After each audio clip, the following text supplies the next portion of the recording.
Hello and welcome to Abundant Grace Fellowship's midweek services. I am Jaqueline McCreight and I'm here today with a very special message for you. But before we get started, I want to just spend a minute in prayer so that we can cover our time in prayer with God. So let's just take a moment of prayer. So dear God, I thank you today for everything that you've allowed us to do and to experience today. Father, I thank you for your grace, for your mercy, and for your blessings, oh God. And I pray that something that we say, something that we share, some resource that we share can be a blessing to someone who's participating in the audience today. So God, I thank you, and we seal it and we cover it in Jesus' name, amen. All right, so hello, and as I said, welcome to Abundant Grace Fellowship midweek service. So today I have something very special for you. It's a little bit different than what we normally do. I thought I would just share with you about taking care of yourself. If you notice that we're about a year into this pandemic, and it has been a very stressful time, to say the least. It has been daunting, and it has been very taxing on all of us, really.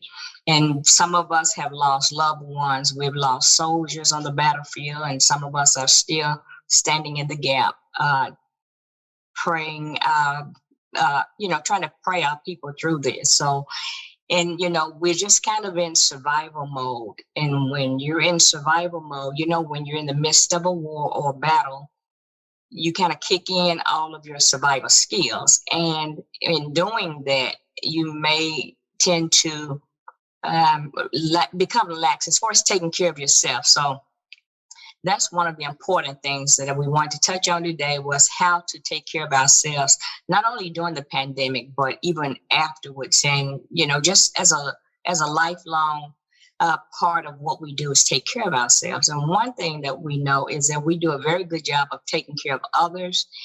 We also do a very good job taking care of our vehicles. As you know, once that check engine light comes on, we got to run to the mechanic, and because we want to make sure that it's operating. But without taking care of yourself, there's no car to take care of. So I just wanted to emphasize that there's the importance for us to take care of ourselves. So without going on and on, I have invited a longtime colleague and friend of mine who had her expertise is in self-care. And we just want her to come here today and share her knowledge and experiences of how to help us better take care of ourselves. Her name is Camelia Smith, and I'm going to let her come on and tell you more about what she does. Thank you. Go ahead, Camelia. Thank you. And it was so funny when you mentioned about the car and going to the mechanic. That is funny because that is something that we do. But when I think of self-care, I always think of on an airplane, they tell you to put your mask on first so that you can take care of somebody else. And that's pretty much what self-care is. You definitely want to take care of yourself, and basically what I call fill up. Take the time to fill up with all the things so that you are able to help other people. When we talk about fill up, this is a mug, and this is definitely a good representation of what we need to fill up, because sometimes we spill over. And so with this pandemic, like you said, I'm sure there's been some spills. And so, we set it back up and we wait till it comes up before we can do all these things for other people. So, that's definitely something just to keep in mind and to be aware of with self-care. But 3 things that I kind of talk on or preach or focus on or whatever, some different people use different words, and they kind of sometimes mean the same thing. So not to get caught up on that, but relaxing is, we have to relax. We have to relax. We have to take some time to relax. And a good time to relax is, when you're winding down for bed, when you're preparing for bed. And some people also like to relax as they wake up and get prepared and become mindful of everything that's going on in the day and what they have to do. So that's another time. And then even just midday, just taking some time to relax, calm down, be soothed, and just take everything in, fill yourself up, let everything go away. Another thing is release. Some things are out of our control. And so we have to release certain things. And sometimes we have to release certain things for this period of time and pick it up another time. But that's definitely important to realize with self care. And then again, like I said, filling up. Once you've relaxed, once you've kind of released, it's time to fill up with things that you enjoy, fill up with things that kind of protect you, fill up with things that just keep you going. Like you said, that car, you know. And so if you're doing their regular maintenance, if you're putting in gas, then you won't have any surprises. Or you'll have less surprises, let me say that. So definitely taking that time to take care of yourself is definitely important in order to move forward. Because one thing I always say is that if you don't, it will. So you better sit down and take care of yourself, or you're gonna get sit down. That's and it happens. It happens. You have to take care of yourself. So let me ask you something. In the midst of all that we have going on here, and we know what you're saying: sit down, take care of yourself. So, but how do we really do that? How do we stop without that check engine light coming on? Because like I said, once that check engine light comes on, when I say check engine light, okay, your blood pressure is high or some of those things.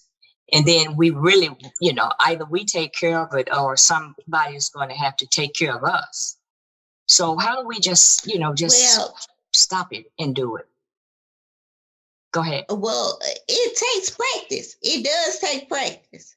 Especially when you're a mover and a shaker, it takes practice to stop and bring it back and calm down. So the first thing you have to do is learn ways to relax. And there are plenty of ways that you can relax. You can do deep breathing. That's a way to relax. Sometimes we might be driving, and another way that you can tell that you're kind of tense or kind of moving fast is when you're gripping the steering wheel real hard. You feel yourself and you can feel how tight you're gripping onto the steering wheel. Well, that's a sign that you need to just kind of relax and maybe take some deep breaths. And when we say deep breaths, we're talking about diaphragm deep breaths. You want to breathe from your stomach. Inhale and exhale. And so that's one thing. Deep breathing elicits the relaxed response, and it kind of helps calm things down and take things a little bit slower. And that's kind of the ideology behind the counting to 10. Okay. If you're focused on counting to 10, one, it takes time. You have to think about it. One, it takes time. And then it kind of slows things down for you. It doesn't take anything away, but it kind of slows things down for you. Another thing is guided imagery. Now, that's a good one as well to kind of help you, again, calm down, become less tense. That's kind of the state that we want to be in. We don't want to be in this moving state. We don't want to be in this, go, go, go, gotta state. We want to calm down, stop everything. And so the guided imagery is where you just kind of stop, close your eyes, take some deep breaths, and go on vacation. Okay. you you imagine a place that brings you peace and brings you calmness, a place that you like to go. I like to envision the beach Okay. because when I go to the beach, Mhm. I just get amazed with the water Okay. and how it just keeps going and going and going and going. And so sometimes that's just what I imagine, just the coolness of the water, you know, the waves of the water that just keeps going and going and going. So it takes your mind off of whatever may be riling you up. And so that's one way to calm down and relax. Okay. Journaling. Um, journaling, journaling can have a lot of components to it. It can be a place where you been and you just write down stuff, and some stuff you might want to burn. Mhm. Yeah. You want to tear up. But kind of once you get all that negativity out, so it's good for that. It's good for getting negativity out. But then it becomes a place where you write down your gratitudes, Right. where you kind of reflect. Once you get all of the other stuff away from you, then it becomes a place where you put stuff, and it can be relaxing. Because it also gives you perspective, Okay. and that's another way to relax, get some perspective. So those are just some ways to just calm down. Those are some ways to just calm down and just relax. You have meditation, you have mindfulness. There are ways to relax. And then I'm a therapist. I'm not sure if I said that, but I'm a therapist. And so I see people. And so a lot of people sometimes just need a safe place to talk. And they just need someone to understand what they're talking about and not trying to shoo it away, not trying to do anything, just being able to, again, let out what they are experiencing. So that support system is important so that you can do that. If you may not need to go to a professional, a good support system, and you might have a lot of people around, but you want to have people around that you can talk to, people who understand you. Okay. And so talking is a way just to get all of that worry out, to get all of that fear out. So, and then you want to fill up. Sometimes you just want to pamper yourself. Sometimes you just want to take some time for yourself because you deserve it. Right. Right.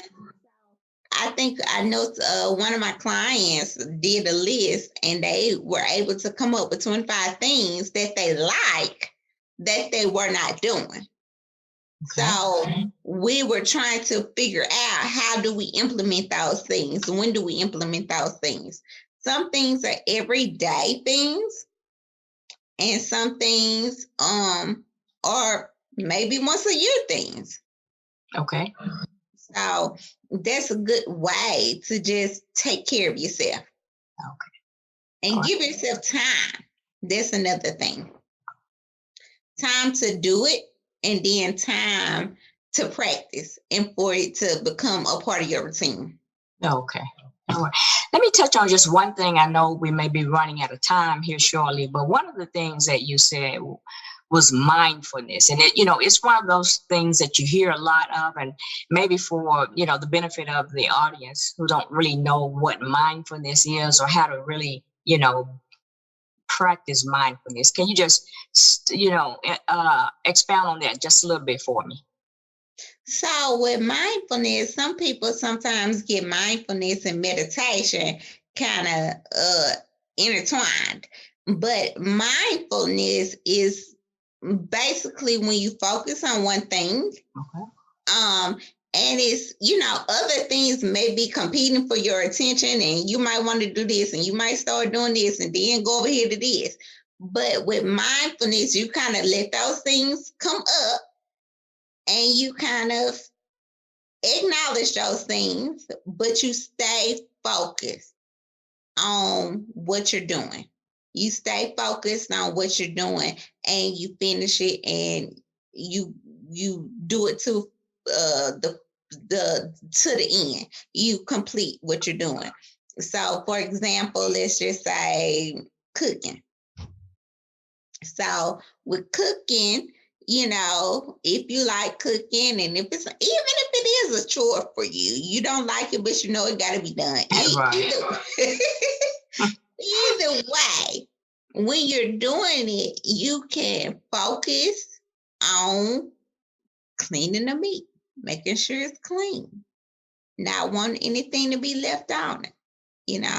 And then when you cooking it, just say you put it on the stove and you hear it sizzling, and you just pay attention to how it's sizzling. That's when it lets you know how it's cooking, if it's cooking too fast, if it's cooking too slow, if it's cooking just right.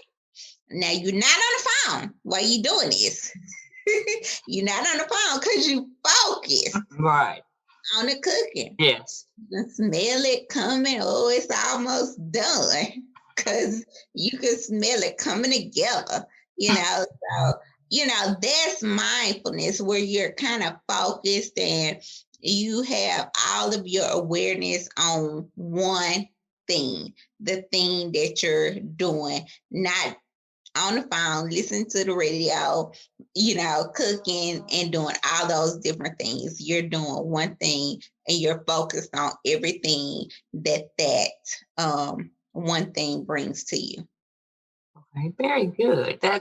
Thank you for clarifying that for a lot of us, because we hear mindfulness, but we don't really put it into practice. Like you said, we kind of get it confused with other things, but it's just like being right there, being in tune with what you're doing and focusing on that one thing.